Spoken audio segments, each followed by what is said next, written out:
মন্ডলী মায়েরা, গ্রামটির নাম কৃষ্ণ বেন্না গ্রাম, নদীটাও কৃষ্ণ বেন্না।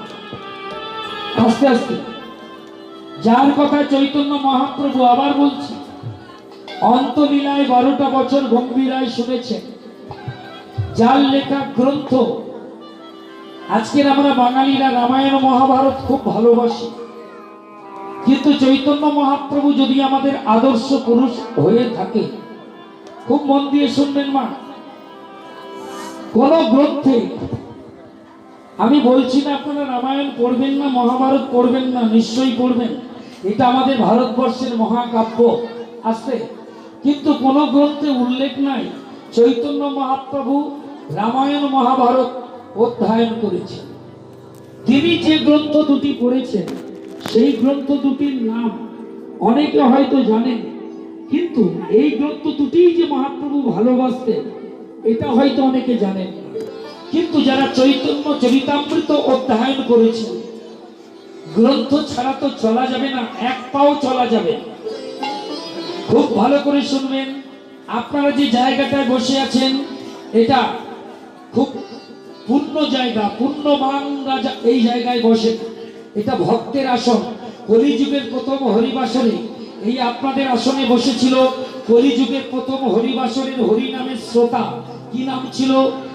নাম ছিল পরীক্ষিত মহারাজ। হ্যাঁ, বাবার নাম অভিমন্য, মায়ের নাম উত্তরা। হরি হরি বল, এইখানে বসে হরি নাম শুনেছিল। আর এই যেখানে আমি দাঁড়িয়েছি এই জায়গা হচ্ছে ব্যাসাসন।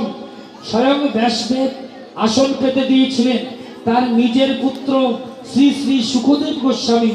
কলিযুগে প্রথম হরি নাম বলেছিলেন, হরি কথা পরিবেশন করেছিলেন, শ্রীমদ্ ভাগবতের কথা বলেছিলেন। হরে কৃষ্ণ।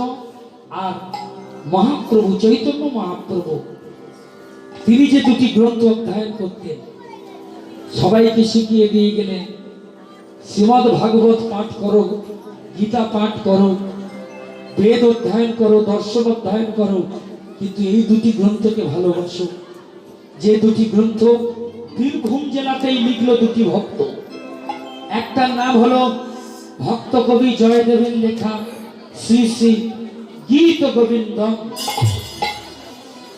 আর আরেকটি গ্রন্থ যেটা মহাপ্রভু ভালোবাসতেন, এই নামটা আমি লীলার শেষে বলবো, কারণ যে ভক্তের কথা আপনারা শুনছেন এই ভক্তই লিখেছিল এই গ্রন্থটি।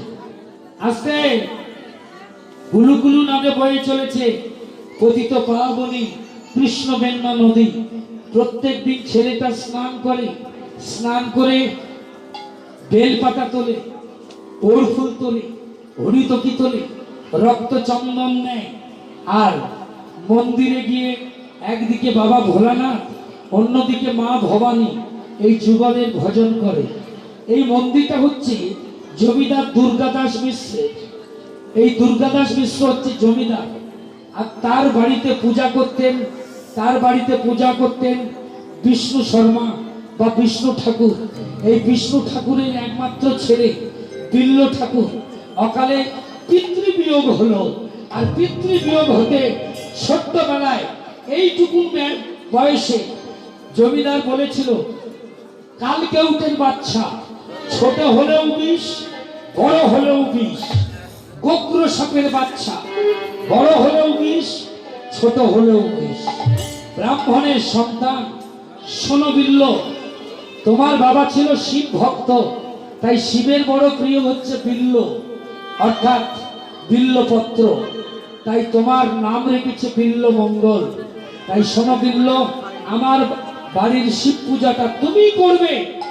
বিল্ল বলেছিল, আমি দুরন্ত, আমি তো মন্ত্র জানি না, মন্ত্র ছাড়া কি শিবের পুজো হয়, দুর্গার পুজো হয়? কিন্তু জমিদার শোনে না, বলল তোকেই পুজো করতে হবে বাবা, তুই আমার বাড়িতে পুজো করবি, যা পারিস তাই করবি। ওই মন্দিরের ভিতরে প্রবেশ করে, দরজা বন্ধ করে শিবের লিঙ্গটাকে জড়িয়ে ধরে শুধু কাঁদে। বিল্ল ঠাকুর বলে, আমি তো মন্ত্র জানি না, ওগো ভোলানাথ, তুমি তো পরম বৈষ্ণব, আমি মন্ত্রতন্ত্র জানি না, আর আমাকে দায়িত্ব দিল তোমার পুজো করার। ওই কাঁদতে কাঁদতে ছেলেটা একদিন ঘুমিয়েই পড়লো। আর যখন ঘুমিয়ে গেল, বাবা ভোলানাথ নিজেই এসে কোলে তুলে নিল। ঘুমের ঘোরে বিল্লমঙ্গল বুঝতে পারলো যে বাবা ভোলানাথ কোলে নিয়ে বলছে, আরে বিল্ল,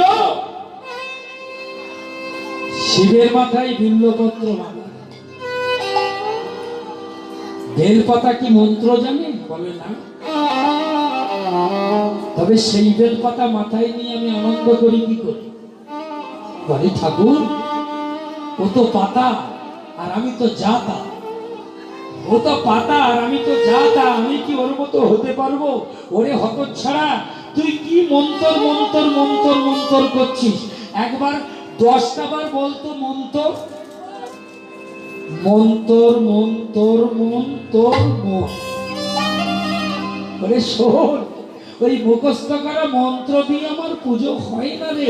ওই মন্ত্র বলতে বলতে যখন পুরোহিতের মনটা আমার প্রতি আকৃষ্ট হয়, তখন আমি তার পুজো গ্রহণ করি।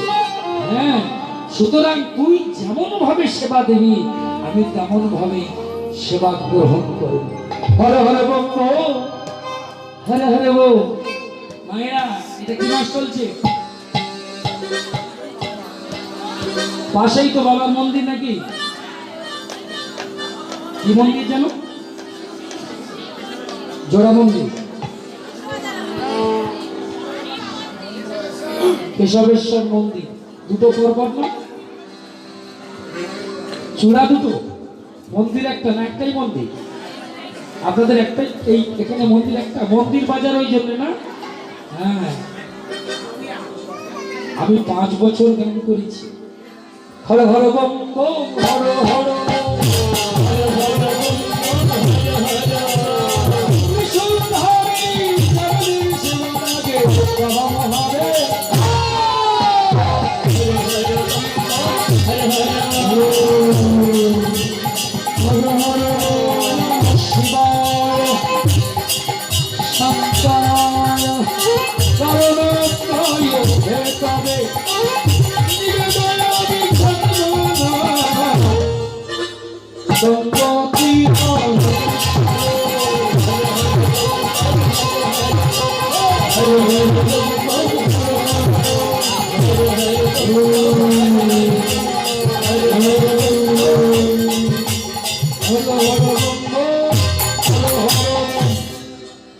ভোরবেলা করে স্নান করে বিল্লপত্র, ওর ফুল, হরিদুগি, রক্তচন্দন সব নিয়ে মা আর বাবার পুজো করে।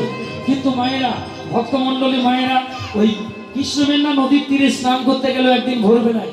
আর স্নান করতে গিয়ে লক্ষ্যটা পড়ে গেল নদীর ওপারে। আর ওপারে যে লক্ষ্যটা পড়ে গেল, দেখছে একজন স্নান করছে, আর স্নান করছে আর গুনগুন করে গানও করছে। তবে মেয়েটা খুব ভালো নয় জানেন, বাইরে থেকে তো চেনা যায় না, তবে বাইরে দেখতে খারাপ, সবাই জানে খুব খারাপ। ওই গান করে, নাচ করে, আর জমিদারদের সন্তুষ্ট করে পয়সা রোজগার করে। খুব সহজ বাংলায় যেটা বলে বলবো না, কিন্তু ভালো বাংলায় যেটা বলে সেটাই বলছি। অনেকে বলে বার বনিতা। হ্যাঁ, অনেকে নাকি প্রচার আছে, আমি জানি না, তবে অনেকে বলছে নাকি দেহ ব্যবসাও করে, করতে পারে, কিন্তু বাইরে ও কি বলে জানো? এই গিরিধারী, আমার বাড়িতে সবাই জানে অপবিত্র বাড়ি, আমি বার বনিতা, আমি দেহ ব্যবসা করি। ওরা বলে আমি দেহ ব্যবসা করি, আমি নাচ করি, আমি গান করি, আমার দেখে সন্তুষ্ট হয়ে সবাই পয়সা দিয়ে যায়, আমি অস্পৃশ্য, আমি অধমা।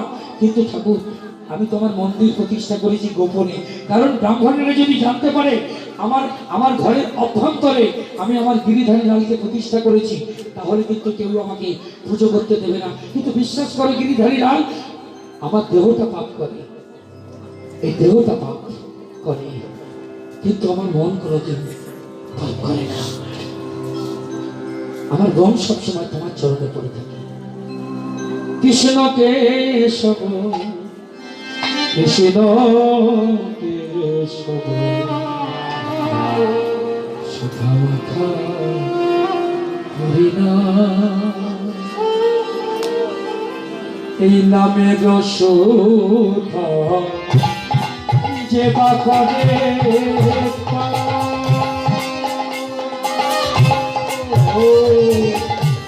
নামের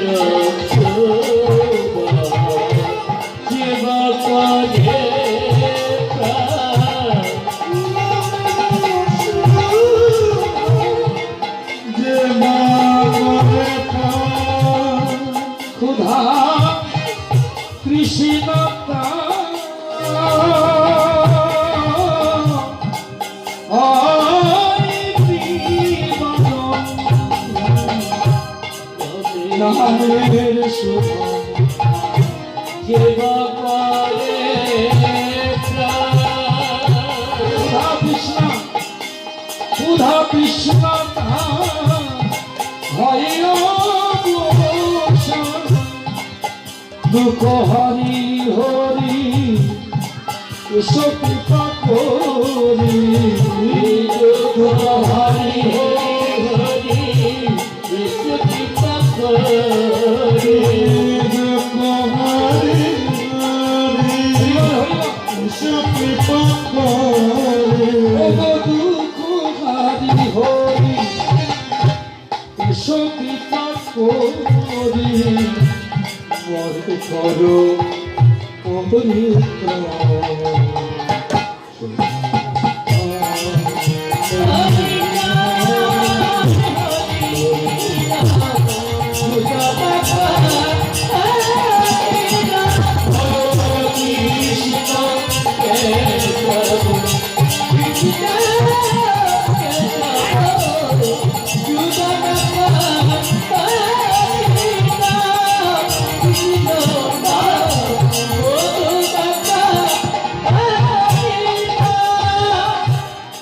ভক্তমন্ডলী মায়েরা, দুর্গাদাস মিশ্র অপুত্রক ছিলেন, ছেলে মেয়ে ছিল না। আস্তে আস্তে নিজের সন্তান সন্ততি ছিল না বলে এই বিষ্ণু ঠাকুরের ছেলেটাকে নিজের ছেলের মতো মানুষ করত। প্রজাগণ সবাই জানতো দুর্গাদাস মিশ্রের ছেলেই হচ্ছে বিল্ল ঠাকুর, কারণ সবাই জানতো ধর্মপুত্র। আর এই বিল্ল ঠাকুর দুর্গাদাস মিশ্রকে বাবা বলেই ডাকত, পিতৃ সম্বোধন করত। সবাই জানতো জমিদারের ছেলে, কারণ ছোটবেলায় বাবা মারা গেছে সে কথা আর কারোর মনে নেই, আর মনে রাখতে দেয়নি কি দুর্গাদাস মিশ্র আর কি বিল্ল ঠাকুর। বামনের ছেলে খুব ভালোবাসি, কিন্তু আজকে কৃষ্ণবেন্না নদীর তীরে ওই গান শুনে না তার প্রাণটা ভরে গেল। একদিন করলো কি, নদী পার হয়ে ওই মেয়েটি পিছু পিছু এলো তার বাড়িতে। দরজায় টোকা, কি এলো? কে তুমি? কি করছো এখানে? কি করছো? তুমি এত সুন্দর করে গান করো আর এমন লাল লাল চোখ করে আমাকে প্রশ্ন করছো? আমি হলাম দুর্গাদাস মিশ্রের ছেলে। হ্যাঁ গো, জমিদারের ছেলে আমি, আমার নাম বিল্ল মঙ্গল। তা তুমি এখানে কি জন্য এসেছো? হ্যাঁ, 5 জন লোক দেখতে পেলে তোমার নামে কুৎসা দেবে। যাও, বেরিয়ে যাও এক্ষুনি। যদি জানতে পারে আমি আমি আমি চিন্তামণি, আমার কাছে তুমি এসেছো, আমার বাড়িতে তুমি এসেছো, সবাই যাও যাও যাও যাও যাও। আরে শোনো না, যার গলা এত সুন্দর, যার রূপ এত সুন্দর, তার নামে সবাই কুৎসা দেবে কেন? আরে ঠাকুর, তুমি বুঝতে পারছো না, তোমার মন সরল, তুমি তাই আমাকে সরলভাবে দেখছো, কিন্তু গ্রামের কেউ তা ভালো দেখবে না। যাও যাও তুমি আমার। সে কি গো, আমি এত কষ্ট করে তোমার খরচা পর্যন্ত এলাম, একবার ভিতরে যেতে দেবে না? দিতে পারি, তুমি আমার বাড়িতে আসতে পারো, তবে একটা শর্তে আছে। কি শর্ত? এসো আমার ঘরে, এসো, ভালো করে কুশের আসন পেতে বসো। ঠাকুর, কৃষ্ণবেন্না নদীর জল এনে চিন্তামণি বলল, ঠাকুর একটা কাজ করব। আমি জানি আমার স্পর্শ করলে তোমার হয়তো অনেক ক্ষতি হবে, কিন্তু তুমি যখন আমার বাড়ি পর্যন্ত ছুটে এসেছো, আমি এতদিন জানি নদী সাগরে ধেয়ে যায়, কিন্তু আজকে সাগর নদীর কাছে এসেছে। আমার মতো এমন একটা কুলোটা কলঙ্কিনী, এমন একটা দুশ্চরিত্রা মেয়ের কাছে, এই চিন্তামণির কাছে তুমি এসেছো ঠাকুর, তাই আমার একটা সুযোগ তুমি দাও। কি সুযোগ? আমি কৃষ্ণবেন্না নদীর জল দিয়ে তোমার পাদুটো আমি একটু ধৌত করে দেব। দেখেছো, আমি জানতাম তোমার রূপ এত সুন্দর, তোমার কণ্ঠ এত সুন্দর, তুমি নিশ্চয়ই সুন্দর হবে। তা বেশ, আমি তো বামনের ছেলে, জানো তো, সবাই আমার চরণ ধৌত করে দেয়, তুমি যদি ধৌত করতে চাও দাও। বিল্ল ঠাকুর একটা কথা বলবো, আজ পর্যন্ত যতদিন আমি এখানে আছি, আমার জীবনের গোপন কথা কাউকে বলিনি, আমি তোমাকে বলতে চাই। বেশ তো, বলো কি কথা? বলছিলাম, তুমি তো বামনের ছেলে,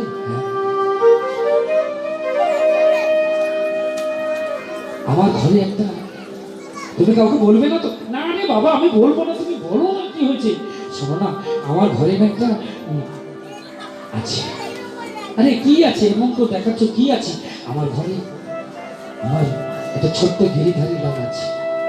আসলে আমি তো ব্রাহ্মণ টাম্মণ নই, আমি মন্ত্রতন্ত্র জানি না, তা সেই জন্য বলছি তুমি যখন আসবে আমার আমার এই গিরিধারীকে একটু অঙ্গরাগ করে দিয়ে যাও, একটু পুজো করে দিয়ে যাও। কি গো, দেবে তো? দাঁড়াও দাঁড়াও দাঁড়াও,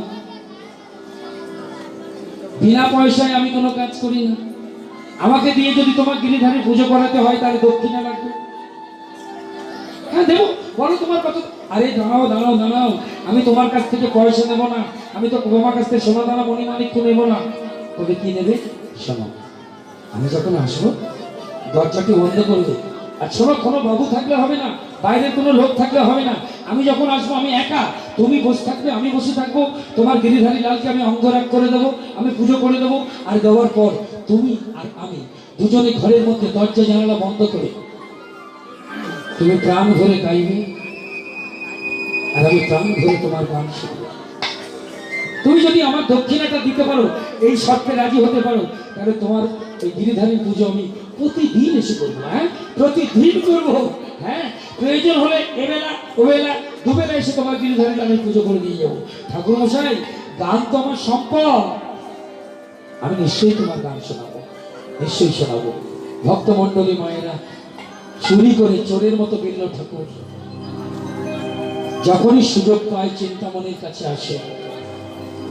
একসময় গ্রামের সবাই প্রায় জেনেই গেল যে হায় হায়, বামুনের ছেলে হয়ে কি দুর্বৃত্ত ছেলে রে বাবা। একটা বারবনি তার ঘরে প্রবেশ করে, এবেলা ওবেলা দুবেলা, কিন্তু কারোর সাহস হয়নি প্রতিবাদ করার, কারোর সাহস হয়নি। কারণ আপনারা 2020-তে বসে হয়তো বুঝতে পারবেন না, আজ থেকে প্রায় 750 বছর আগে বিল্লমঙ্গল এসেছিল বীরভূম জেলার মাটিতে। যদিও তার জন্মস্থান নিয়ে তর্ক আছে, আমি যাচ্ছি। তবে বিল্ল ঠাকুর যখন এসেছিল তখন এই সমাজটা কিন্তু এত সুন্দর ছিল না। আসতে তখন সমাজে প্রচন্ড জাতিভেদ ছিল। যারা শূদ্র ছিল, মন দিয়ে শুনবেন, এই শূদ্র যারা ছিল না, নিচু জাত যারা ছিল, গলায় গলায় দুখানা জিনিস ঝুলিয়ে ঘুরতে হতো। এখনো বীরভূমের মাটিতে কিছু কিছু জায়গাতে রয়েছে সব। যারা কীর্তন শুনতে যায়, কীর্তন করতে যায়, তারা জানে জাতিভেদ এখনো আছে। আসতে ওই জন্য আমার বিশ্বকবি রবীন্দ্রনাথ বীরভূমে ছুটে গিয়েছিলেন, ওইখানে আনন্দ আছে। আস্তে আস্তে আস্তে আস্তে গো মায়েরা, একটু আস্তে, একটু আস্তে। হয়ে গেছে মা, আর 8 ঘন্টা আছে, 8 ঘন্টা। এরপরে কীর্তন শুনবেন, আসলে প্রাণ ভরে আস্বাদন করবে। তবে যদি আপনারা বলেন আরো 15 মিনিট থাকবে, আপনারা রাজি আছেন? তাহলে চুপ করতে পারবেন। যদি পয়সা কড়ি লাগে চুপ করতে হবে, তাহলে একটু চুপ মা, একটু আস্তে, একটু আস্তে, একটু আস্তে। ওই যে জমিদারের ছেলে, সাহস করে কেউ কথা বলতে পারে না। হ্যাঁ, কথায় বলে বেড়ালের গলায় ঘন্টা বাঁধবে, কিন্তু বাঁধবেটা কে? বাঁধতে গেলেই তো বিড়াল ধরবে। বেড়াল বড় ইঁদুরের উৎপাত করে, ইঁদুররা যুক্তি করছে বেড়ালের গলায় ঘন্টা বেঁধে দিলে আওয়াজ হলে আমরা পালিয়ে যাব। কিন্তু সবাই বললো তো বটে, কিন্তু কোন ইঁদুর যাবে আর কোন ইঁদুর বাঁধবে, যে যাবে তাকে তো ধরবে। আমরা যে বলবো জমিদার বাবুর কাছে আপনার ছেলে দুশ্চরিত্র, ওই মেয়েটার বাড়িতে যায়, কিন্তু বলতে গেলেই তো আমাদেরই কারাগারে নিক্ষেপ করবে, আমাদেরই বন্দি করবে। না বাবা, ছেলের নামে কুৎসা কোনো বাবা সহ্য করে না, তাই মুখ বুঝে সবাই সহ্য করে। কিন্তু ভক্তমণ্ডলী মায়েরা, তখন ছিল ব্রাহ্মণ্য সমাজ, যারা শূদ্র ঘরে জন্মাতো, দুখানা জিনিস গলায় বেঁধে এই রাস্তায় বেরোতে হতো। কি কি জানেন? একখানা ঘন্টা আর একখানা ভাঁড়। এই ভাঁড় আর ঘন্টা গলায় ঝুলিয়ে তৎকালীন সমাজের ইতিহাস বলছে শূদ্র যারা, নিচু জাত যারা, তাদের রাস্তায় বেরোতে হতো। কেন বললো? উচ্চ ব্রাহ্মণ, উচ্চ কুলোদ্ভব ব্রাহ্মণ যারা, তারা নিয়ম করে দিয়েছিল যে তোমরা যারা শূদ্র, তোমাদের গলার ঘন্টার ধ্বনি শুনলে আমরা রাস্তার এক পাশে সরে যাব, কারণ তোমাদের ছায়া মারালে আমাদের গঙ্গা স্নান করতে হবে। এই পৌষ মাসের শীতের সময় কতবার শূদ্রের ছায়া মারাবো আর কতবার গঙ্গা স্নান করবো, তার থেকে তোমাদের গলায় ঘন্টা থাকবে, আমরা সরে যাব, তোমরা চলে গেলে আবার বেরিয়ে পড়বো। ঘন্টা আর ভাতটা কেন? বলে ওই যে রাস্তায় চলতে চলতে চলতে চলতে নাসিকায় যখন দুর্গন্ধ আসবে তখন তো আমরা থুতু ফেলি, মিষ্টি বন মানে থুতু। তা তোমরা নিচু জাত যদি রাজপথে থুতু ফেলো, মিষ্টি বন ছিটিয়ে দাও, ওই এঁটো থুতুর উপর দিয়ে আমরা যদি মারিয়ে যাই তাহলে তো আমাদের দায়িত্ব নষ্ট হয়ে যাবে। হ্যাঁ, ওই যে একটু আগে বলছিলাম না, মাল নিজ দায়িত্বে রাখুন, এই কথাগুলো করতে এসেছি। রাস্তায় চলতে চলতে যতবার থুতু ফেলার ইচ্ছা হবে নিজের ভাড়ে ফেলো, জমা হবে, বাড়িতে গিয়ে নিজের পুকুরে ধুয়ে নেবে, রাস্তায় ফেলবে না। তখনকার মানুষ। আর সেই সময় একটা বামনের ছেলে এই বারবণিতার ঘরে যাতায়াত করে, কেউ বলতে পারছে না, কিন্তু ওই যে অভাগা যেদিকে চায় সাগর শুকিয়ে যায়। এই মর্তধামে আমরা সবাই বাঁচতে আসিনি, মরতে এসেছি। একদিন হলো কি দুর্গাদাস মিশ্র পরলোক গমন করবে।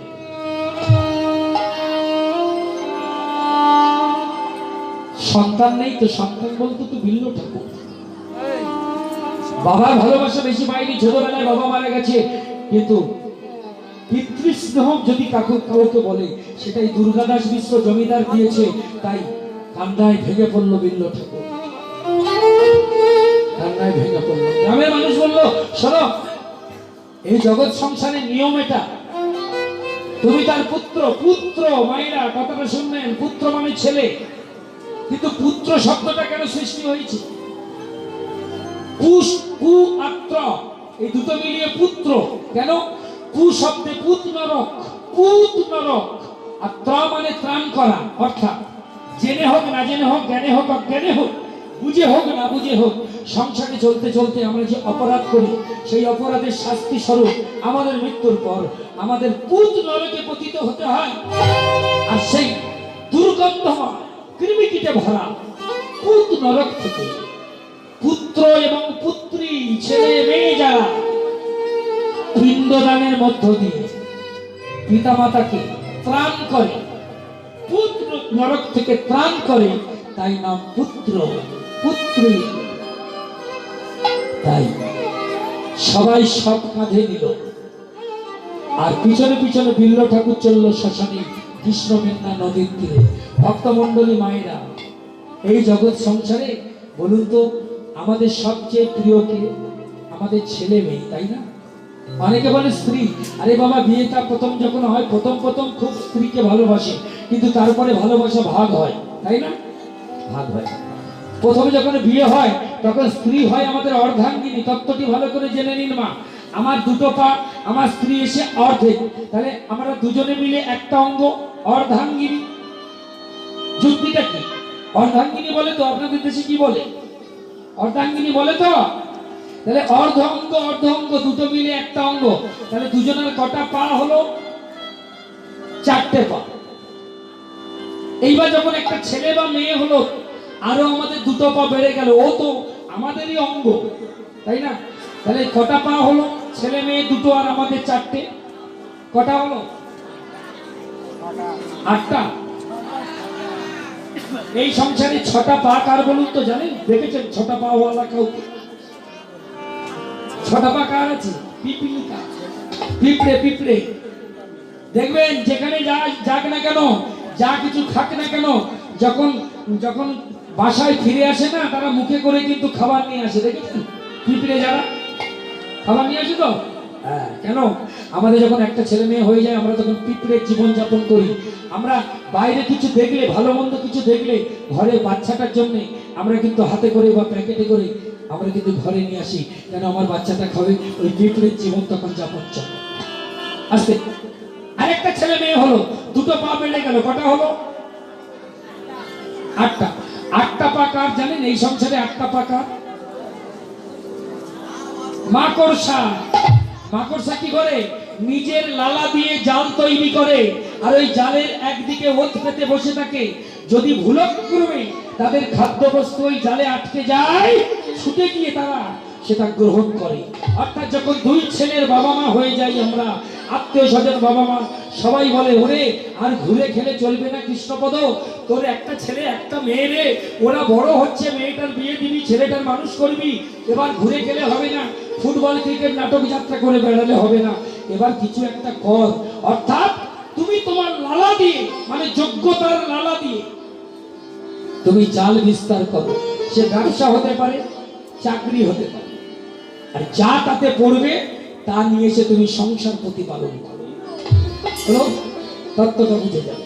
এরপরে আরেক না, আর নেবেন না, আমি বলছি আগেকার দিনে আমার বাবা যেমন, আমরা 4 ভাই 1 বোন, এখনকার বাবা মা আমরা সব, আমারও এক ছেলে এখন জয়নিতা, হরি হরি তোর কটা নেই দেখটা, ঠিক আছে, আচ্ছা ওটা দুটো হয়ে গেল, চিন্তা নেই। ভক্তমন্ডলী ভক্তিমতী মেয়েরা, এইবার দেখুন যখন দুটো পা বেড়ে গেল, কটা হলো এবার? 8টা ছিল, এবার দুটো বাড়লো, কটা হলো? 10টা পা কার আছে সংসারে, কিন্তু দেনা হয়ে গেছে, বা ব্যবসা ভালো চলছে না, হ্যাঁ, তার উপরে এই যে বলে আর ব্যবসা করো না, ব্যবসা করো না, এবার বাজার ঘাট সব ঝাঁপ ফেলে দাও, ঘরের মধ্যে সব গৃহবন্দী হয়ে যাও, হ্যাঁ? তাহলে এবার দেনাদার পাওনাদাররা খোঁজ করতে করতে আসছে, তখন ছুটে গিয়ে গর্তের মধ্যে ঢুকে যাচ্ছে। কেন? কাঁকড়ার জীবন চলে আসে, 10টা পা কাঁকড়া, যা করো না তা করো। যত দেখবেন যখন সংসার এমন বড় হয়ে যায়, 10টা পা হয়ে যায়, অনেকদিন কোথাও থাকতে ইচ্ছা করে না, 2-1 দিন থাকার পর গর্তের দিকে মন হয়। কাঁকড়া যেখানে ঘুরুক না কেন, ঘুরতে ঘুরতে কিন্তু ছুটে আসে গর্ত, লক্ষ্যকৃতর গর্ত, এই বাড়িটাই কিন্তু সর্বস্ব হয়ে যায়। এইভাবে এবার ছেলের মেয়ে হলো, তার ছেলে হলো, তার নাতি নাতনি ভরে গেল গোটা সংসার।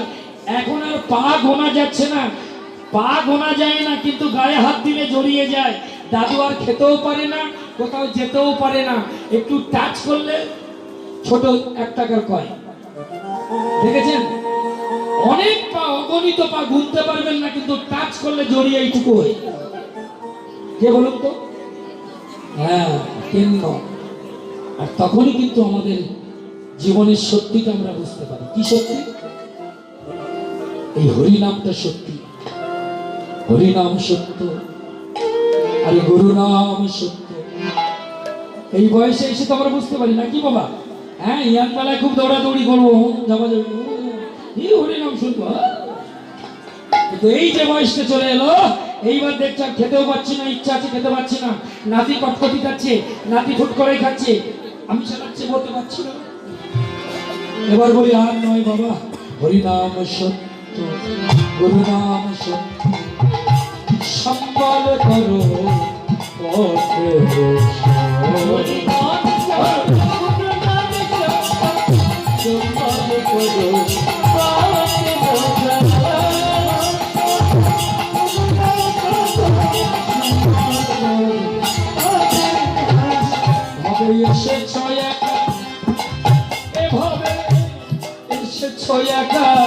যেতে হবে,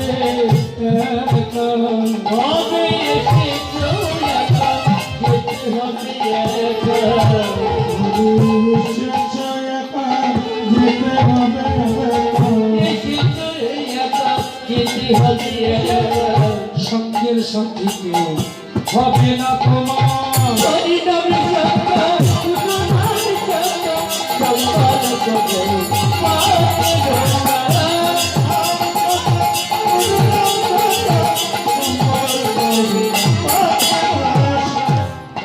এই যে ছেলের মুখে কিরসর নদী, এই যে ছেলের মুখে কিরসর নদী, এই যে ছেলের কিরসর, এই যে ছেলের মুখে কিরসর নদী, এই যে ছেলের মুখে কিরসর নদী, বলছো পুত্র আপনা, এই যে ছেলের মুখে কিরসর নদী, বলছো পুত্র আপনা। গানটি কত সুন্দর না? এই যে ছেলের বুকে ক্ষীর সর ননি দিয়ে তুমি বলছো পুত্র আপনার, তুমি যে তোমার ছেলেকে নিজের মুখ থেকে বের করে দিচ্ছ, তাই না? অনেকে ভালো লাগছে, খোকা এনে খা, এটা তুই খা, হ্যাঁ কিন্তু তুমি তোমার মুখ থেকে বের করে তুমি তোমার ছেলের মুখে দিয়েছো, কিন্তু একটা অপ্রিয় সত্যি কথা শোনো মা, যে ছেলের মুখে তোমার মুখ থেকে বের করে দিয়েছো, তোমার অন্তিমকালে, তোমার মৃত্যুর পরে শ্মশানে তোমার দেহটা যখন পুড়ে ছাই হবে, সর্বপ্রথম আগুনটা কে দেবে? এই ছেলে একদিন শ্মশানে নিয়ে যাবে, এই ছেলে একদিন শ্মশানে নিয়ে যাবে।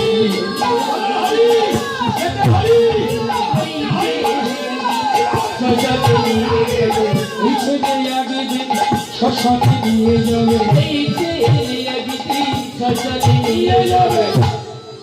নিয়ে গিয়ে কি করবে? তোমার আগুন দেবে। কোন জায়গায় আগুন দেবে? প্রথম আমাদের হিন্দুদের আগুন দেওয়া হয়, মানে বাঙালিদের, হিন্দুদের না, আমাদের বাঙালিদের আগুন দেওয়া হয় এখানে, তাই না? আর উড়িষ্যায় গিয়ে দেখবেন ওদের আগুন কিন্তু মুখে দেওয়া হয়। ওদের না, এইটা কিন্তু ঠিক, কারণ এইখানে তো জীবাণু, মানে যত বর্জ্য পদার্থ এই পাশ দিয়ে পার হচ্ছে তো, হ্যাঁ, এইটাই তো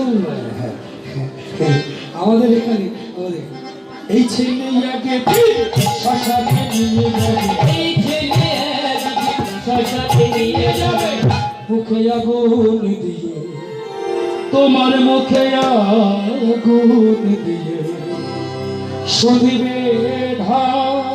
হরিদান চক্র গুরুনাথ চক্র হরি হরি বল, হরি হরি বল,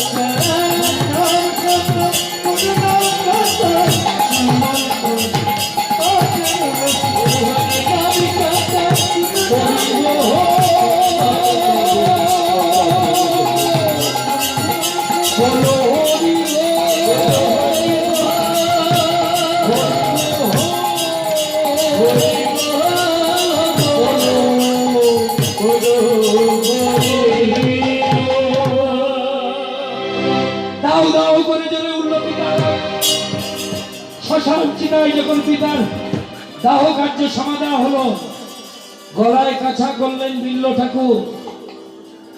বিল্ল ঠাকুর গলায় কাছা করে বাড়িতে এলো। সকাল থেকে যাওয়া হয়নি চিন্তামণির কাছে।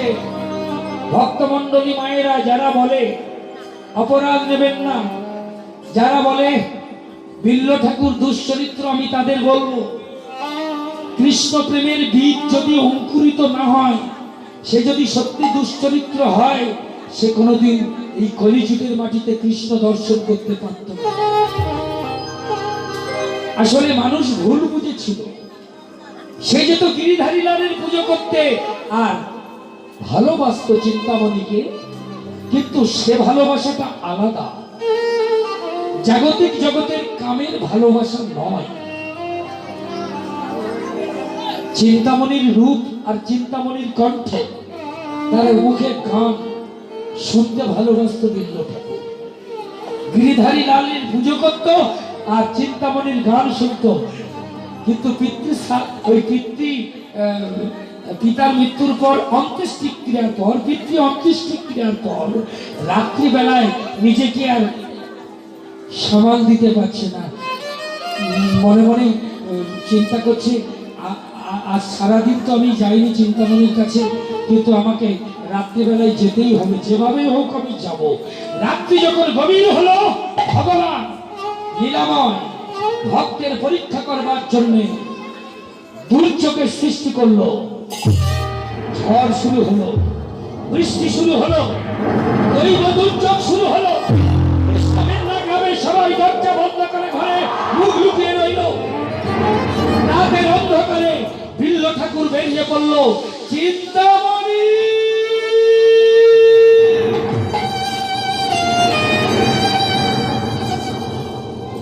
কৃষ্ণমেন্না নদীর তীরে এসে দেখলেন উত্তাল কৃষ্ণমেন্না নদী, কি করে পার হব?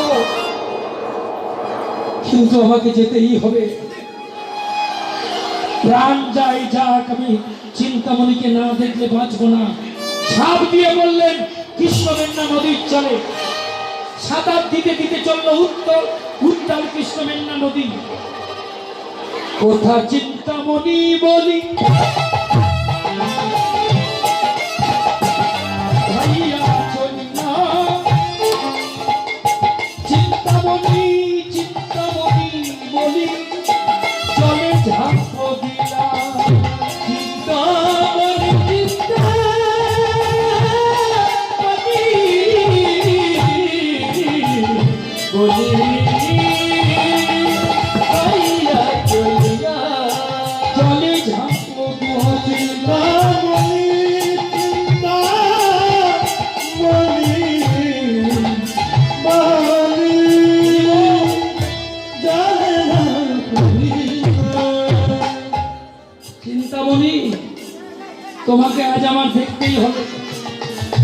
যখন দমটা হাঁসফাঁস করছে হঠাৎ দেখতে পেল আস্তে আস্তে আস্তে জলে যেন কি একটা ভেসে যাচ্ছে।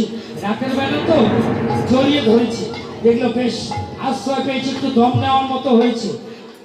ভাবলো এটা জলে ভেসে যাওয়া মরা কাঠ। কিন্তু মায়েরা ভালোবাসার অনুরাগের কথাটা দেখুন, এমন অনুরাগ চিন্তামণির প্রতি, আসলে সেটা মরা কাঠ নয় গো, একটা মরা মানুষের দেহ। হ্যাঁ, আর সেই মরা মানুষের শরীরের ক্লেদ, সেই যে পচা গলা ক্লেদ সারা গায়ে লেগে গেল, কিন্তু সেদিকে হুঁশ নেই। তীরে এসে যখন সে ভিড়ল ছুটতে ছুটতে,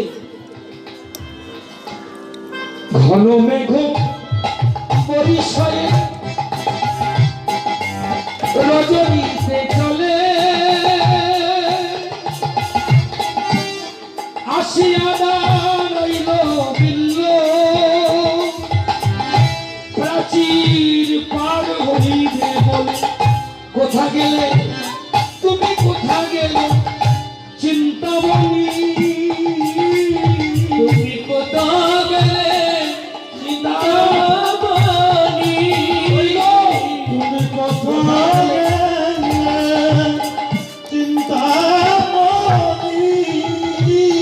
তোমার লাগি চিন্তা কাতরে আমি, কোথা গেলে চিন্তামণি,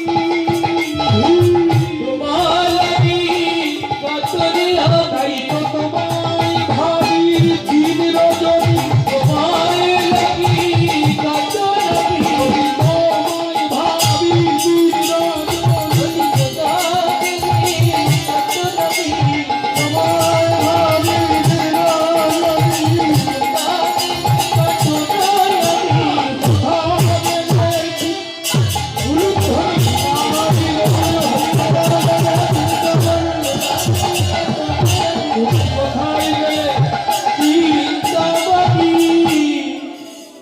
আমি নদী নামায় পার হলাম, কিন্তু এই ঝড় বৃষ্টির মধ্যে প্রাচীর বেষ্টিত এই যে চিন্তামণির পুরী, আমি কি করে প্রাচীর।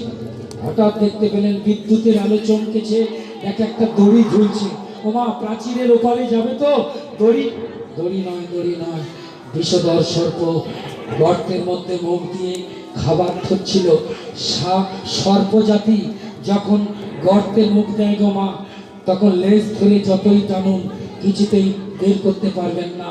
ওই গর্তের ভিতরে নিজের শক্তিটা দিয়ে কিন্তু চেপে ধরে থাকে মাথাটা। হ্যাঁ, সর্পটা লেজ ধরে যেই না পাঁচিলের এপার শেষে পড়েছে, প্রচন্ড একটা আওয়াজ হয়েছে। তাড়াতাড়ি করে দরজা খুললেন চিন্তামণি। কে কে এই কে?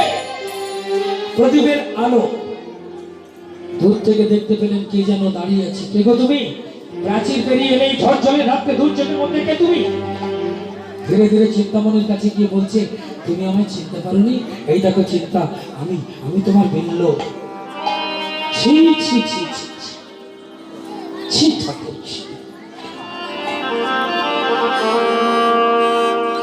আজ না তোমার বাবা মারা গেছে, হোক না পালক পিতা, কিন্তু সে তো পিতা। আর তুমি গলায় কাছা নিয়েছো, এটা ব্রত। ছি ছি ছি,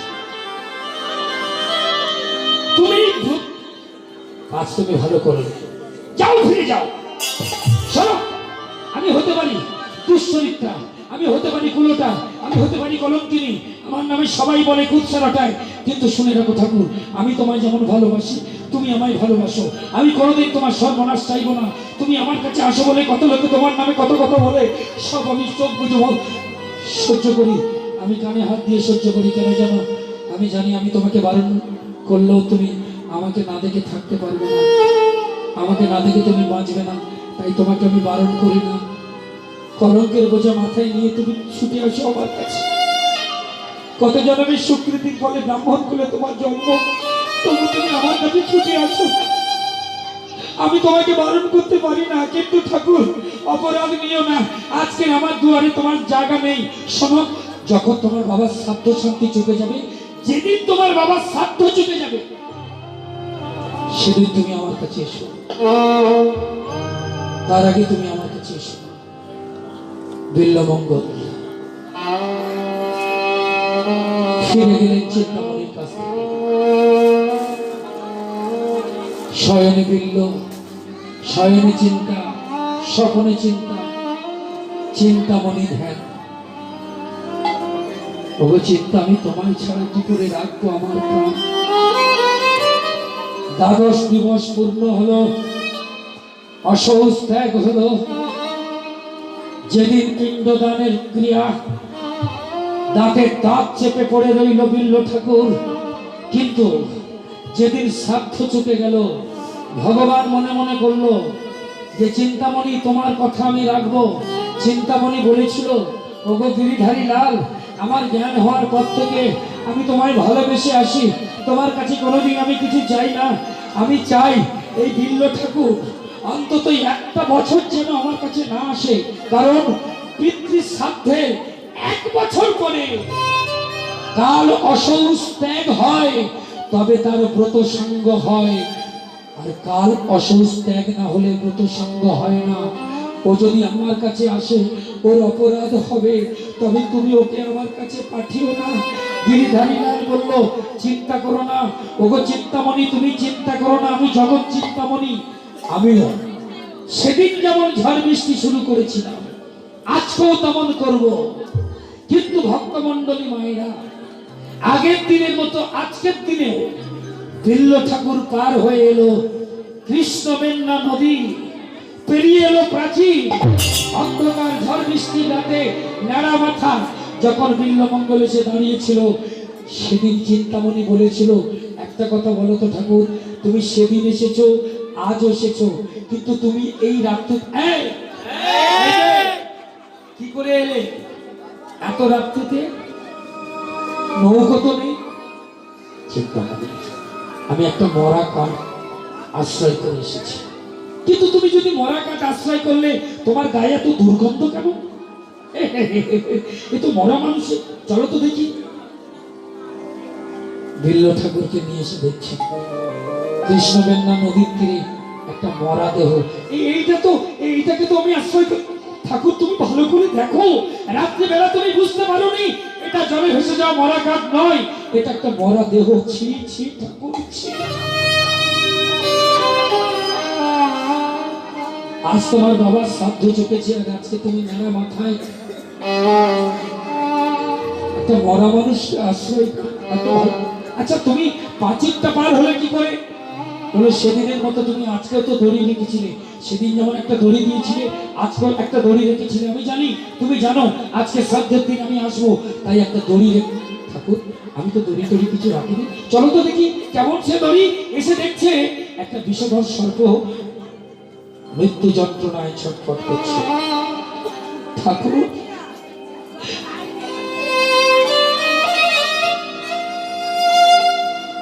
একটা কথা তোমাকে আমি বলবো ঠাকুর, জীবনে আমি অনেক অপরাধ করেছি। নারীকুলে জন্ম নিয়ে ঠাকুর আমার অনেক যন্ত্রণা। এই যে আমার মায়েরা বসে আছে, আপনারা বোধহয় জানেন কি জানি না, আমার এই মায়েরা কি পেলে সুখী হয় জানেন? শুনে নিন তবে।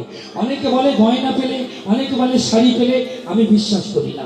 আমি জানি 3টে দন্তের স পেলে আমার মায়েরা সুখী হয়। আপনারা বলবেন 3টে দন্তের স মানে? ওই যে স্বামী, সংসার আর সন্তান। কি গো, ঠিক বললাম তো? স্বামী, কিরে বস, তোরা একটু তাড়াতাড়ি বস, আমায় দেখবে না তোদের দেখবে। স্বামী, 3টে দন্তের স্বামী, সংসার আর সন্তান, এই 3। জানো ঠাকুর, নারী হয়ে জন্মেছি, কিন্তু কি পড়া কপাল আমার। দেখো, এই পৃথিবীতে কোনো পুরুষই আমাকে বিয়ে করবে না, কারণ আমি যে বারবণিতা। আমি নাচ করি, গান করি, পর পুরুষের মনোরঞ্জন করে পয়সা রোজগার করি, কিন্তু আমায় বিয়ে কেউ করবে না। আর বিয়ে যখন করবে না, সংসারের স্বপ্ন দেখা বৃথা। আর সংসারের স্বপ্ন যখন আমার দেখাই বৃথা, তবে সন্তান সন্ততি পাওয়ার আশাটাও আমার নেই। তবে জীবনে একটা আশার আলো তুমি দেখিয়েছিলে। আমি পৃথিবীতে প্রথম একটা পুরুষকে পেয়েছিলাম যে আমাকে প্রাণ ভরে ভালোবাসে, সে হলে তুমি। কিন্তু ঠাকুর, ঠাকুর, আর 5টা পুরুষের মতো আমি তোমাকে ভালোবাসি না। শোনো না বিল্ল ঠাকুর, যে ভালোবাসাটা তুমি আমাকে দিয়েছো,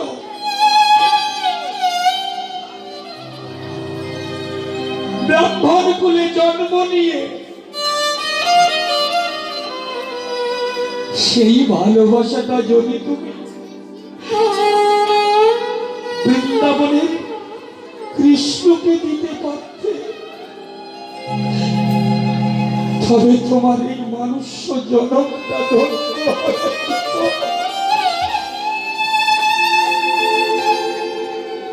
কি বললে? বৃন্দাবনের কৃষ্ণ? কি হলো, কি হলো চিন্তামণি? তোমার মুখে এই নামটা শোনার সঙ্গে সঙ্গে আমার সারা শরীরের লোমগুলো কাঁঠালের কাঁটার মতো কাঁটা দিয়ে উঠলো কেন? আমার নয়নে অশ্রু নামলো কেন?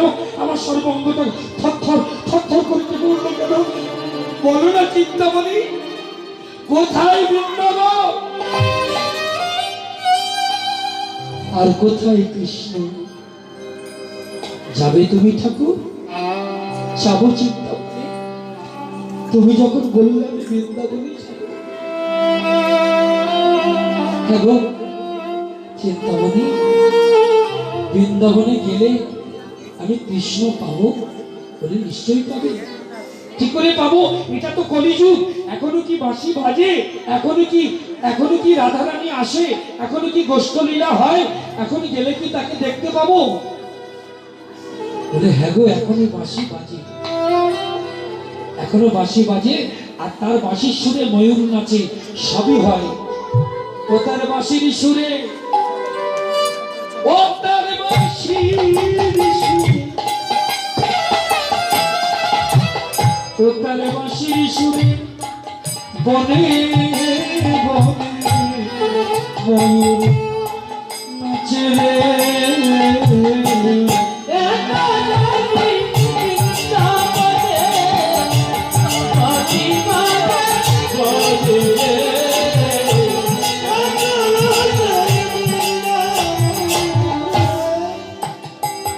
এখনো সেই গাভীগুলি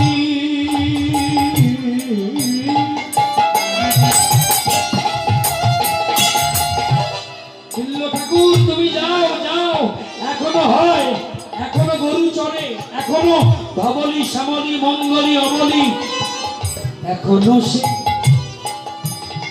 গাভীগুলি গোচারণে উড়াই ধুলি।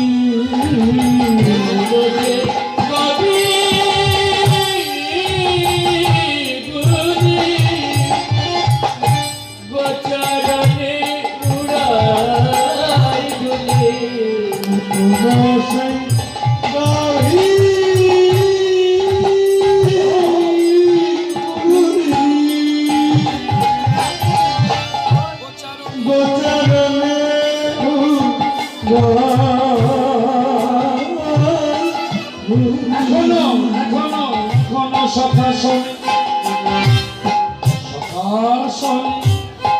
ওরা কোনে রাখাল রাজে রে।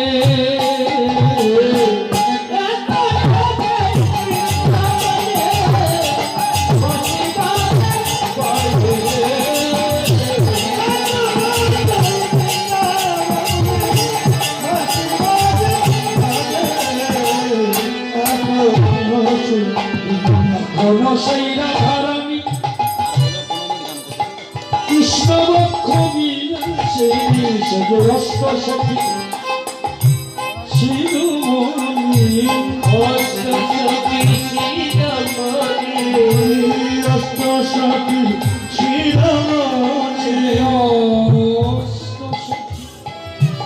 শিরোমণি অষ্ট সখী শিরোমণি। নব নব নব নব নব নব সাজিলে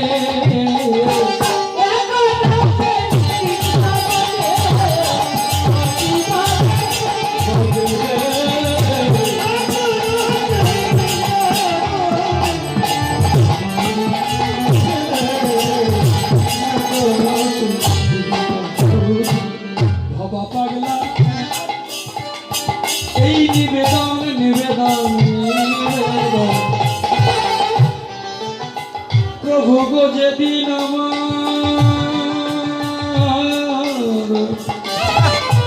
হবে গো মরণ,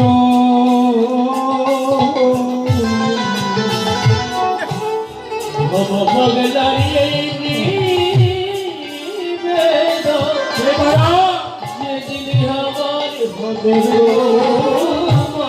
সেদিন দিও তোমার, সেদিন দিও তোমার রাঙা চরণ, এসো নব সাজে রে।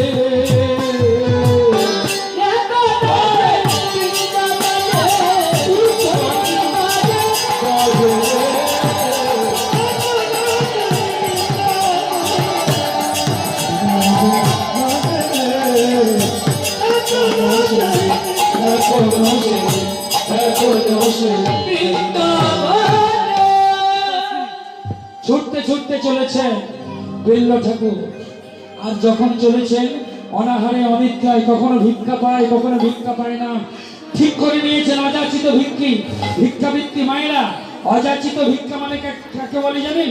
ভিখারিরা যেমন ভিক্ষা চায় আমাদের দুয়ারে, বিল্ল ঠাকুর বলল আমি কারোর কাছে চাইবো না। হে গোবিন্দ, আমি তোমার দর্শন করবই, যদি কেউ ইচ্ছা করে দেয় তবে খাবো, না দিলে খাবো না। এইভাবে মাসের পর মাস পেরিয়ে যায়। বিল্ল ঠাকুর যমুনার তীরে এসে বসলেন। আসতে এক বণিকঘরণী যমুনাতে স্নান করেছে, আর যমুনাতে স্নান করে ওই বণিকঘরণী নিজের ঘরের দিকে পা বাড়িয়েছেন। বিল্ল ঠাকুর তাকিয়ে দেখল, দীর্ঘদিন চিন্তামণিকে দেখেনি। আর বণিকঘরণী যখন ঘরের দিকে পা বাড়ালো, পিছন থেকে বণিকঘরণীকে দর্শন করে বিল্ল ঠাকুরের মনে পড়ে গেল চিন্তামণির কথা। মনে মনে চিন্তা করলো, তবে কি চিন্তামণি আমার মন পরীক্ষা করতে চলে এলো? এই তো আমার চিন্তামণি ছাড়া আর কেউ নয়, ওই বণিকঘরণীর পিছনে পিছনে। বিল্ল ঠাকুর এসে দাঁড়ালো বণিকের ঘরে। বণিকঘরণী বুঝতে পেরেছে কেউ একজন যমুনার তীর থেকে আমার পিছনে পিছনে ধাবিত হয়েছে। বস্ত্র পরিত্যাগ করে, সিক্ত বস্ত্র ত্যাগ করে, শুষ্ক বস্ত্র পরিধান করে বণিকঘরণী এসে দাঁড়ালো দুয়ারে। ঠাকুর মশাই, কি চাই তোমার বাবা? আমি দেখলাম যমুনার তীর থেকে তুমি আমার পিছনে আসছো, বলো না বাবা ঠাকুর তোমার কি চাই? যেই বলেছেন কি চাই বাবা, অমনি চমকে উঠল। যে আমাকে পিতৃ সম্বোধন করলো, আমাকে বাবা বলে ডাকলো, আর তাকে আমি কামনার দৃষ্টিতে আমি চিন্তামণি মনে করে তাকিয়েছিলাম তার দিকে। ছি ছি ছি ছি ছি, হে গোবিন্দ, তোমাকে বাবার জন্য আমি চলেছিলাম, কিন্তু ক্ষণিকের জন্য আমাকে তুমি পাপী করলে। কি গো বাবা, কি হলো? কথার উত্তর দিচ্ছেন না কেন? কাপড় দেবো না মা, তবে বস্ত্র দেবো না মা। অর্থ চাই না মা, তবে তুমি আমার পিছন পিছন কেন এলে? কি চাই তোমার মা? আমি তোমার কাছে যা চাইবো তুমি আমায় দিতে পারো? দিতে পারবো। কি চাই তোমার মা? তোমার মাথার ওই যে চুল বাঁধার যে সোনার দুটো কাঁটা দিচ্ছি, ওই দুটো কাঁটা তুমি আমায় দিতে পারো বাবা? এই দুটো কাঁটা কেন? ঘরে আমার আরো 10টা কাঁটা আছে। তুমি যদি বলো সবগুলো তুমি নাও, তুমি সোনার কাঁটা কেন নেবে? তুমি যদি সোনা চাও আমি তোমাকে দিচ্ছি, কয়েকশো সোনা দিয়ে দিচ্ছি, নিয়ে যাও না মা। আমি সম্পূর্ণরূপে নেব না মা। আমি অযাচিত ভিক্ষা করি, আমি ভেবেছিলাম কারোর কাছে কিছু নেব না, তাই তোমার থেকে এই কাঁটা দুটো আমি নেব না, কারণ কেউ ইচ্ছা করে না দিলে আমি কিছু নিই না মা। একে অযাচিত ভিক্ষা বলে। তবে তোমার কাছে চাইলাম কেন? কিছুক্ষণের জন্য তোমার মাথার কাঁটা দুটো আমাকে তুমি দাও। বেশ তো বাবা, এই নাও, এই এই এই এই নাও কাঁটা। দুই হাতে দুটো কাঁটা ধরে বিল্লমঙ্গল নিজেকে বলেছিল, বলে বিল্ল, বহু জন্মের সুকৃতির ফলে মনুষ্য জন্ম, আর বহু জন্মের সুকৃতির ফলে ব্রাহ্মণ কুলে জন্ম। এমনিতেই তুই চিন্তামণির প্রেমের ফাঁদে পড়েছিলি। চিন্তামণি ভালোবাসার টানে তুই বৃন্দাবনে যাচ্ছিস, আবার তুই কামনার নয়ন দিয়ে এই বণিক ঘরণীকে দেখলি। এই যে আমার বারবার আমার মনটাকে, আমার প্রাণটাকে, আমার জীবনটাকে কামনার দিকে নিয়ে যায়, কে নিয়ে যায়? কে? আমার এই দুটো চোখ, এই চোখ দুটো চিন্তামণির রূপ দর্শন করে তার প্রতি আকৃষ্ট হয়েছিল। হ্যাঁ হ্যাঁ, আমার এই চোখ দুটো ওই বণিক ঘরণীকে দেখে কামনায় কামনায় কাতর হয়ে তার পিছন পিছন তার দরজা পর্যন্ত গেছিল। আমার এই চোখ হলো আমার সর্বনাশের মূল। তাই এই চোখ দুটোকে আমি রাখবো না। স্বর্ণ কাটা লইয়া নিল আঘাত করি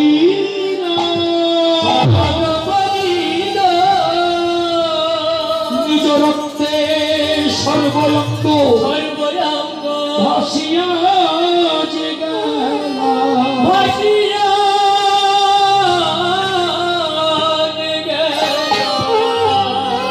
বাবা ঠাকুর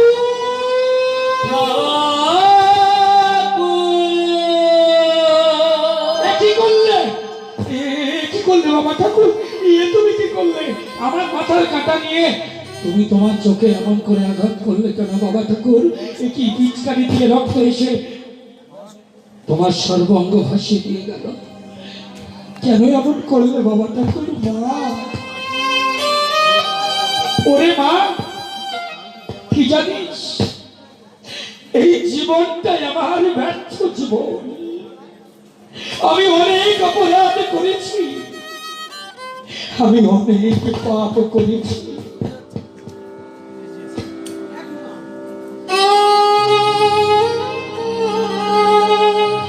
আর আমি ভেবে দেখলাম এই জগতে আমরা কামনায় বশীভূত হই। প্রথমে আমার দেহটাকে কামনায় বশীভূত করে আমার দর্শন ইন্দ্রিয়, আমার এই পাপ চোখ। তাই জানিস মা, আমার নিজের চোখকে আমি নিজেই শাসন করেছি। ধর মা ধর, তোর কাটা দুটো তুই ধর। চলো কৃষ্ণ বৃন্দাবন, কৃষ্ণ বৃন্দাবন, কৃষ্ণ বৃন্দাবন, কৃষ্ণ বৃন্দাবন, চলো কৃষ্ণ বৃন্দাবন।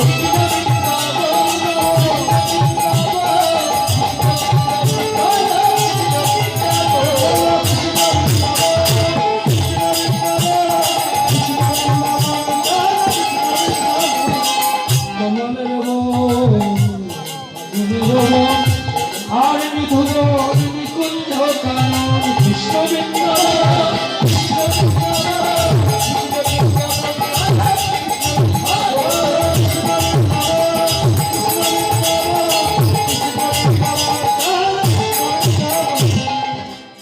সাধু বাবা, কৃষ্ণ কৃষ্ণ কৃষ্ণ বৃন্দাবন, কৃষ্ণ বৃন্দাবন, তুমি চোখে দেখতে পাও না কৃষ্ণ বৃন্দাবন, মন করছো বৃন্দাবনে দাঁড়িয়ে বৃন্দাবনের নাম। কি বললে? আমি বৃন্দাবনে চলে এসেছি? হ্যাঁ গো, তুমি যেখানে দাঁড়িয়েছো তো বৃন্দাবন, আর তোমার সামনেই তো যমুনা। তুমি দেখতে পাচ্ছ না? কি করে দেখবো, আমি তো চোখে তো কিছু দেখি না। আচ্ছা বাবা, যমুনার তীরে একটা বৃক্ষ তলায় আমাকে তো বসিয়ে দেবে। কি করবে তুমি? আমি ডাকবো। কাকে ডাকবে? যাকে ডাকবার জন্যে এই বৃন্দাবনে শিব এসেছিল রাসলীলায়, যাকে ডাকবার জন্যে ব্রহ্মা এসেছিল এই বৃন্দাবনে, যাকে দেখবার জন্যে ইন্দ্র এসেছিল এই বৃন্দাবনে, আমি সেই কৃষ্ণকে পাওয়ার জন্য এসেছি। বৃক্ষতলায় বসে রইল, একদিন গেল, দুদিন গেল, 3 দিন গেল।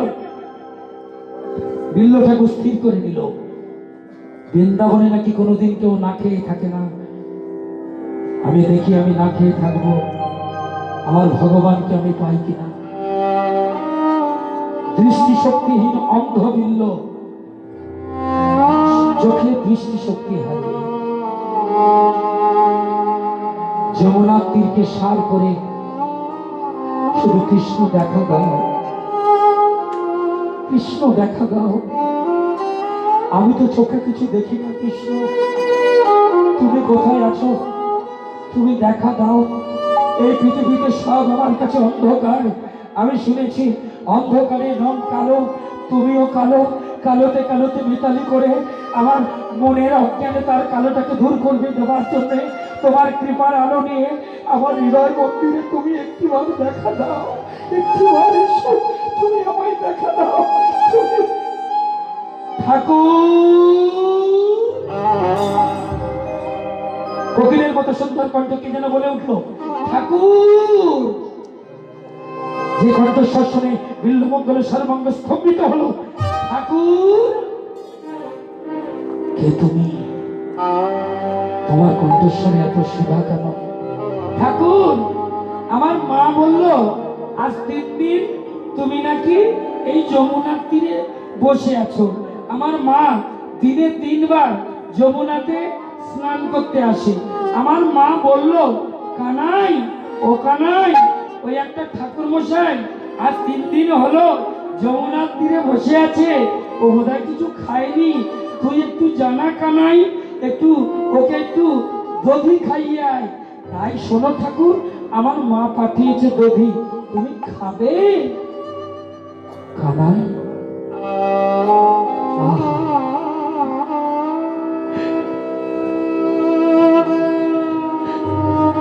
নামটা কত মিষ্টি,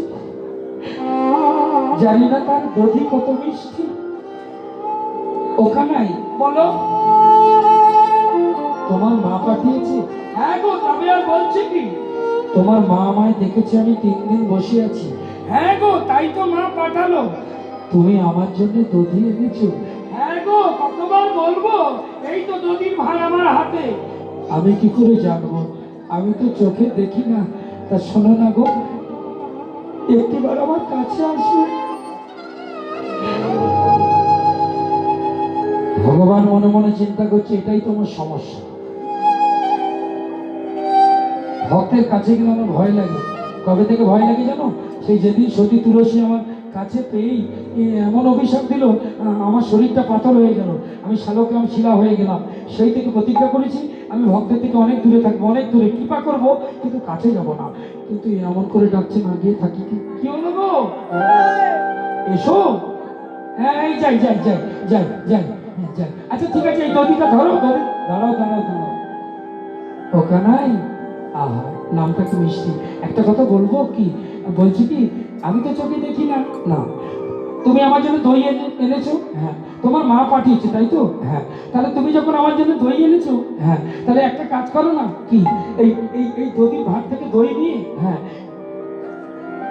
আমার মুখে একটু খাইয়ে দেবে। আমি 3 দিন কিছু খাইনি। ভগবান দেখলো এই রে, আমার তো খাওয়ার অভ্যাস আছে, খাওয়ানোর অভ্যাস নেই। আমি ঝুঁকঝুঁক ধরে ভক্তের কাছে খাই, কিন্তু কোনোদিন কারণ নিজের, আজকে না হয় গায়ে পড়ে আমি এসেছি, তা বলে আমাকে খাইয়ে দিতে হবে? যাক বাবা, ভগবানকে খাওয়াতে গেলে কি মন্ত্র লাগে সে তো ভক্ত জানে, কিন্তু ভক্তকে খাওয়াতে গেলে কি মন্ত্র জানি আমি তো নিজেই জানি না। এখন কি করি? কি হলো গো? এসো। ঠিক আছে, ধরো তাহলে। যেই বিল্লমঙ্গলের মুখে দধিটা দিতে গেল, অমনি হাতটা ধরে নিল। বলো কে? বলো কে? বলো কে?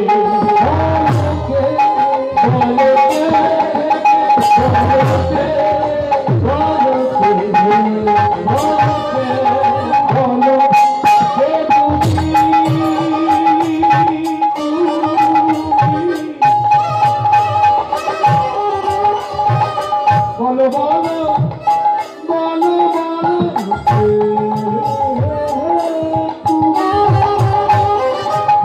আমার কাছে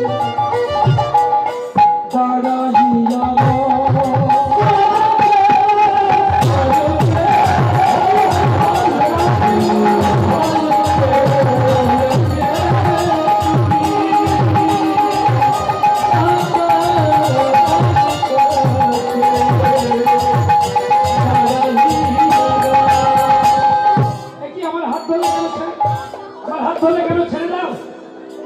আমাকে ছেড়ে দাও। আমি বৃন্দাবনে গোপবালক, মিথ্যা কথা। আমি যাকে দেখবো বলে, যার সন্ধান করবো বলে বৃন্দাবনের মাটিতে এসেছি। আমি জানি তুমি সেই, যাকে দেখবার জন্য আমি বৃন্দাবনের মাটিতে। বলো কে? যাকে দেখবার জন্য বৃন্দাবনের মাটিতে এসেছি, আমি জানি তুমি সেই। আরে বাবা, তুমি তো একটু আগে বললে আমি চোখে কিছু দেখি না, তাহলে তুমি কি করে বুঝবে? কি করে বুঝবে তুমি যে আমি সেই? শোনো, আমার চোখ অন্ধ হতে পারে, আমি অন্ধ, অন্ধ হয়েও কৃষ্ণ দর্শন করব, কিন্তু আমার নাক তো সবল আছে। তোমার অঙ্গে অষ্টপত্র গন্ধ, তুমি হাসি কথা কও, বলো কে, বলো কে, বলো কে, বলো কে। ভক্তমণ্ডলী মায়েরা, ভগবান বলল বিল্ল, এই আমি তোমার জ্ঞান নয়নের দ্বার খুলে দিলাম, এবার প্রাণ ভরে দেখে নাও আমি কে। এই যে মায়েরা, তার মানে কি হলো? অন্ধ হয়েও বিল্বমঙ্গল ব্রজের মাটিতে কৃষ্ণ দর্শন করেছিলেন। আর তার লেখা গ্রন্থ যেটা মহাপ্রভু পড়তেন, নামটি বলবো, এবার মনে মনে একটু প্রণাম করবেন। বিল্বমঙ্গল ঠাকুরের লেখা বিখ্যাত গ্রন্থ চৈতন্য মহাপ্রভু 12 বছর শুনেছেন গম্ভীরাতে, তার নাম হলো শ্রীকৃষ্ণ কর্ণামৃত গ্রন্থ। শ্রীকৃষ্ণ কর্ণামৃত গ্রন্থ, শ্রীকৃষ্ণ কর্ণামৃত। এই কর্ণামৃত গ্রন্থের একটা শ্লোক আমি বলছি। প্রথম কৃষ্ণকে দর্শন করে জ্ঞান নয়ন পেয়ে, ওমা এই জ্ঞান নয়ন পেয়ে লিখেছিল, মধুরম মধুরম বপুরস্য বিভো, মধুরম মধুরম শ্যামের মধুর বদনম, মধুরম মধু গন্ধি মধু স্মৃত মেতদহ, মধুরম মধুরম মধুরম মধুরম। গোবিন্দের রূপের পথ, বিনোদ ললাটে বিনোদ তিলকে, বিনোদ ললাটে বিনোদ তিলকে, বিনোদ বিনোদ সহজে, বিনোদ লাধরে বিনোদ করে, বিনোদ বিনোদ, বিনোদ গলায় বিনোদ মানায়, বিনোদ গলায় বিনোদ গলায়, বিনোদ বিনোদ সহজে, বিনোদিনী বিনোদ কাছে, বিনোদ বিনোদ